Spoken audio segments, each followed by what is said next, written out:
El presidente de Venezuela, Nicolás Maduro, calificó como una agresión las declaraciones del vicepresidente de Estados Unidos, Joe Biden, en el que acusa a Maduro de atentar contra las libertades fundamentales en la nación suramericana. Hoy hemos sacado un comunicado oficial de nuestro gobierno rechazando la agresión del vicepresidente de Estados Unidos, Joe Biden, contra Venezuela. Joe Biden llegó a Chile y lo primero que hace es agredir a Venezuela y América Latina. Es un abusador. Joe Biden viene a Sudamérica a agredir al pueblo de Venezuela. No lo aceptamos, repudiamos su agresión.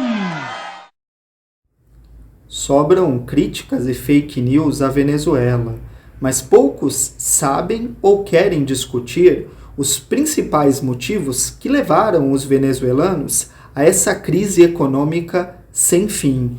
No vídeo de hoje, vamos conversar a respeito da grande crise econômica enfrentada pela Venezuela.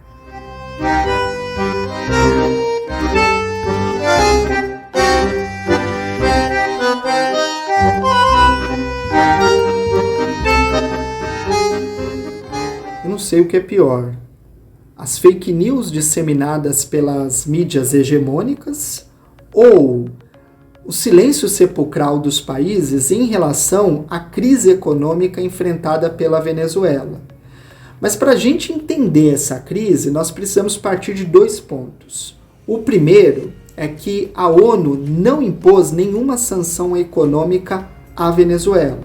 As sanções econômicas são impostas pelos Estados Unidos e por alguns países europeus. Na verdade, nós não deveríamos chamar de sanções econômicas, mas sim de bloqueios econômicos. Por quê? A Venezuela, como qualquer país, tem reservas internacionais. Ela tem dinheiro, ela tem recursos em bancos internacionais. Essas reservas são feitas em dólares ou em ouro.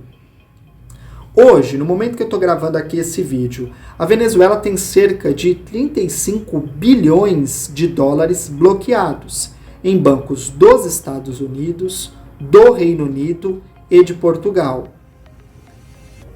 Só para você entender, se o governo venezuelano tivesse acesso à metade desse dinheiro, já seria suficiente para diminuir os impactos da crise econômica vivenciada pelos venezuelanos. A Venezuela está afundada, consumida pela sindemia do novo coronavírus. E não há imunizante para toda a população, e nem perspectiva de comprar essas vacinas, porque falta dinheiro. Metade desses 35 bilhões de dólares já ajudaria também a diminuir os impactos da superinflação que assola o país. Esses bloqueios, eles se dão de que forma? O dinheiro é do povo venezuelano, mas os Estados Unidos, assim como o Reino Unido e Portugal, se recusam a devolvê-lo. E qual é a narrativa do governo estadunidense para justificar esse ato?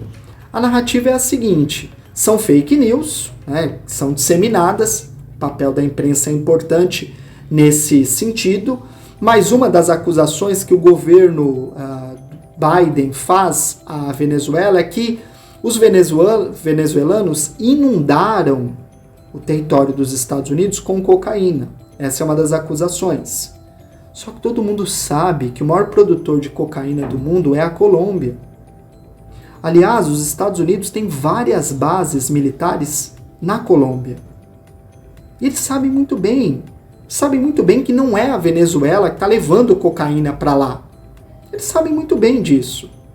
Mas eles não se importam, né? Eles querem inverter a narrativa para impor bloqueios econômicos e para sangrar o governo Nicolás Maduro até que esse governo seja destituído. Por isso também que eles inventaram lá o presidente autoproclamado, o Juan Guaidó, que não passou por eleições, portanto não pode ser o presidente venezuelano, mas os Estados Unidos querem impor Guaidó à Venezuela e ao mundo, ou seja, interferindo na soberania do país.